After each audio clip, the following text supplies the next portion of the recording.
This is not a pleasant video for me to make, but I have been so keen to come on here and share all my successes and when I've got things right, that it's only balanced to then come on here and say when I've messed up and I've made a huge error, which I have on the Mounjaro.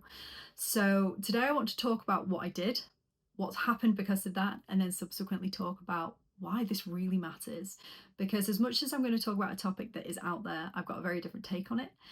And it's been a really horrific week, if I'm completely frank. So if we've not met before, hi, my name's Emma. I used to be a private and an NHS GP.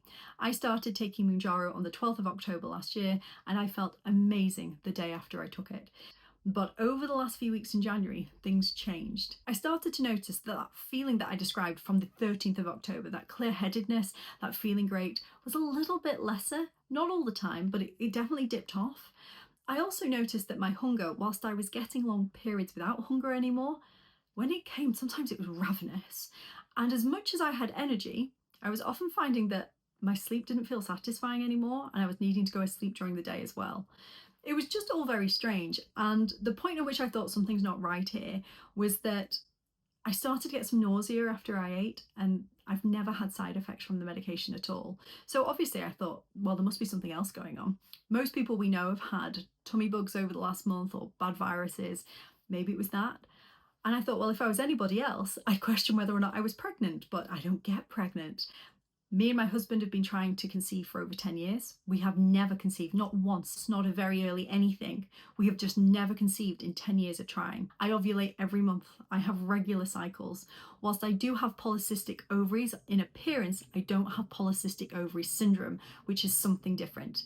Polycystic ovaries describes the appearance of the ovaries.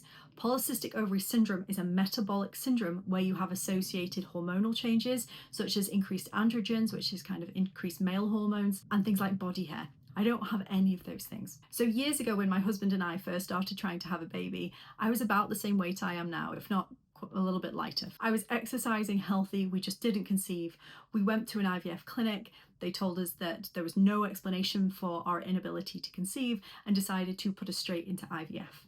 Before I started the IVF, we had a sit down with this amazing consultant, and she said to me, I know you don't have polycystic ovary syndrome, but there's something about you I don't feel comfortable doing the usual. Let's knock down all your doses and just see how you go.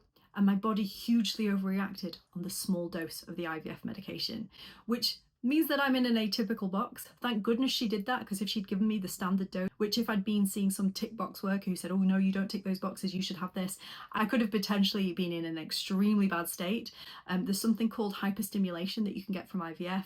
I did hyperstimulate, but to a manageable degree. Had I been on the typical dose, that might not have been the case. One of the difficulties in healthcare is we try and put everyone in boxes, but we only know about the boxes that we know about. So we only have the set diagnoses, and more will come over time.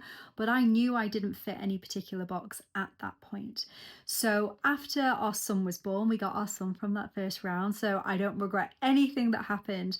But after that, people kept saying to us, oh, you'll get pregnant now because the pressure's off. Please, if you know somebody who's struggling with fertility, don't tell them to relax, because nobody's ever relaxed from being told to relax. And also, telling someone to relax is implying that the reason they can't get pregnant is because they're stressed. It's blaming them, even if that's not how it's meant. So if you know somebody who's struggling with fertility, empathize with it, but don't give advice, because so much of the time it's not within their control. And knowing what I know now, I realized that it was not within mine either. We then subsequently did another IVF where my body didn't respond to the hormones appropriately at all, so we couldn't have an embryo transfer. And then we had another round of IVF where I had an embryo transfer but then had an early pregnancy loss. So we've just never had any other pregnancies other than those. And my husband and I initially bonded over the fact that we both wanted a large family. We both wanted 4 children. We started trying for pregnancy immediately when we got married, and that's just not happened, and we both got old in the meantime. So it's been hard and difficult, but life doesn't always give you what you want, and that's fine. But when I went on Mounjaro and I was told you need to go on 2 forms of contraception, and I read up on it, the reasons that people were saying that you get pregnant on Mounjaro are things like the weight loss. Well, I know that when I'm slimmer, I don't get pregnant. that it can make you ovulate when you haven't before, likely due to the weight loss, but I already ovulated every month. There were lots of different reasons you can find, and none of those applied to me because I knew all of those things were right for me before. The only other thing I'm just throwing out there for completeness is that I do have severe endometriosis, but the reason a lot of people can't get pregnant with endometriosis is often due to poor egg quality. And I know from the IVF I have great egg quality. That's not my issue. So don't know why I can't get pregnant. So I didn't go on contraception alongside Mounjaro because the only benefit to 10 years of disappointment is that you don't have to bother with the contraceptive. And also one of the reasons I wanted to lose weight is to potentially get pregnant in the future, and contraceptives seem to mess my body up a bit. So yeah, I didn't go on one. And so in January, when I got all these symptoms that are very consistent with pregnancy, my first thought wasn't I'm pregnant, it was all these other things. And I almost felt resentful giving any more money to Clearblue, who I've got so many years of ovulation sticks off and pregnancy tests. I said to my husband, I'm wasting my money again on these. And then I did a pregnancy test and it came back that I was pregnant, and in fact I was quite far gone. And at that point, I'm going to be honest, I wasn't thrilled. I was in sheer panic because I've been in a calorie deficit over the last month. I have not done anything right to get pregnant. When you've done IVF, you've analysed every single thing that you do that could potentially be causing you not to get pregnant. I was in a calorie deficit. I've been eating various different foods and things. I don't drink alcohol, so that's not an issue. I also keep my thyroid in a very tight range so that I can get pregnant. So again, that was already managed, but I felt panic that I hadn't been able to control every aspect, and even more panic because the advice is not to get pregnant on Mounjaro for good reason. The problem with new medications is that it is not ethical to get a group of pregnant women together and say, right, everyone, you take this medication, let's see what happens to your kids. That's not ethical in any way. So the way that we work out whether or not medications are safe is through people accidentally getting pregnant over the years and following them up to see what happens. So at the moment, these drug companies do have registers that you can join if you do get pregnant on these medications, so they can follow you up, so that we will have advice in the future. But right now we just don't know. In animal studies, and animals are not humans, that's important to remember, we've seen that animals have miscarried, had fetal abnormalities, and had low birth weights, but it's difficult to know whether that's down to the fact that these animals were on the medication or in a calorie deficit and it's due to the weight loss, or what could it be due to? We don't really know. We just don't know. And I guess from a science background, my worry is that not only do we not know what could potentially come, we don't know how to look for it, and we don't know what to look for. So as much as I wanted to be excited, and a part of me was so excited to be pregnant, I was also hugely upset that it had happened at this point, but it's my own fault. So yeah, so we didn't know what to do. It's a really mixed time as well. And anyone who has struggled with fertility, I used to watch, I had a lot of friends who struggled with fertility, and I used to feel like I was being empathic and really tried to support them, but I didn't realize what it was like until I really went through it. And you always feel like you never get that magic of just having intercourse and then you get pregnant. And so to get pregnant without meaning to, it just felt so alien, but so magical, and it was so hard. And so to sit there, me and my husband talked extensively about what do we do, because do we keep the pregnancy or do we end the pregnancy? We weren't sure. I'm very pro-choice, but you can be pro-choice and not want something for yourself. It's really important. And so we weren't sure what we were going to do.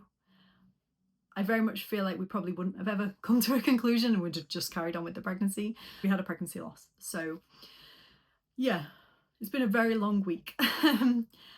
And I guess the reason I'm making this video is that I felt the rules didn't apply to me for my fertility, but there are people out there getting pregnant in all the most unlikely of circumstances. So if you are on these medications, and we don't know the impact of these medications on getting pregnant and on the fetus, get on some contraception.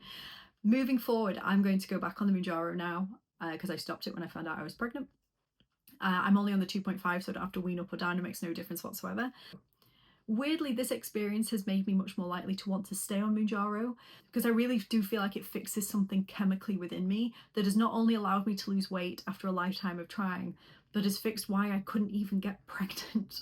So it definitely feels like there is a physical thing, a hormonal thing in me that it is shifting or changing, and whether that's related to my thyroid or GLP-1 itself or something that GLP-1 affects, who knows. But this last week's been a bit traumatic in so many ways.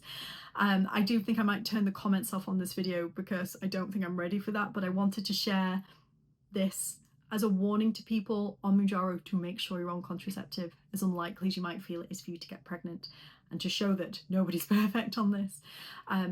But also, more than ever, I now think there is a definite physical underlying issue. You don't go for 10 years of consistent trying to then get pregnant within 3 months. I think an interesting question I have to ask myself is why I'm making this content, because I don't like talking about this, but I really just do want to prevent people making my mistakes, because I think this is an easily made mistake, and it's really, really hard to go from 10 years of not getting pregnant to then getting pregnant, but in the worst circumstance. Worst circumstance is probably a bit of an exaggeration, but not ideal circumstances at all. And it isn't medically advisable. You should really be off Mounjaro for at least 2 months before you try to conceive. So it's not like me not to follow everything to the nth degree, but I just really had this deeply internalized belief that I just cannot get pregnant that was not founded on anything solid whatsoever, other than 10 years of just not, which is not, as I always say, anecdote is not evidence of anything. So it has been really hard, but I want to insert myself into this conversation because Mounjaro has been life-changing and it does seem to fix all my issues, and I want to know why. I want to specifically know what it is I have been battling all these years that has just been instantly, literally overnight fixed by taking this medication. When I posted my first video, I got a lot of comments along the lines of, oh, you're pretending it fixed everything overnight. It's fixed loads of things for you. No medication does that. This really does for me, which is crazy. But also the fact that the effect of the GLP-1s seems so wide-ranging, from anti-inflammatory to mental health and to weight loss, etc. Again, that's concerning for me with having a fetus, because what could it affect in a developing fetus? We don't know. It could be affecting so many different systems. So the anxiety was real. Also, when I spoke to my medic friends, I was speaking to a friend the other day, and I got into my story, and I hadn't told them at this point I was pregnant, and they went, oh yeah, you'll be fine on Mounjaro. There's no chance you're going to get pregnant. We don't know why people get pregnant on Mounjaro.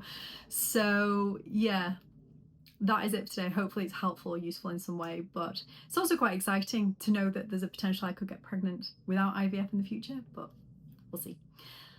Anyway, bye. Before anyone asks me if I've lost any more weight, I've stopped weighing myself as soon as I found out I was pregnant, because then I instantly came out of my deficit because I wanted to get everything possible for continuing the pregnancy. So yeah, it's been a really long week.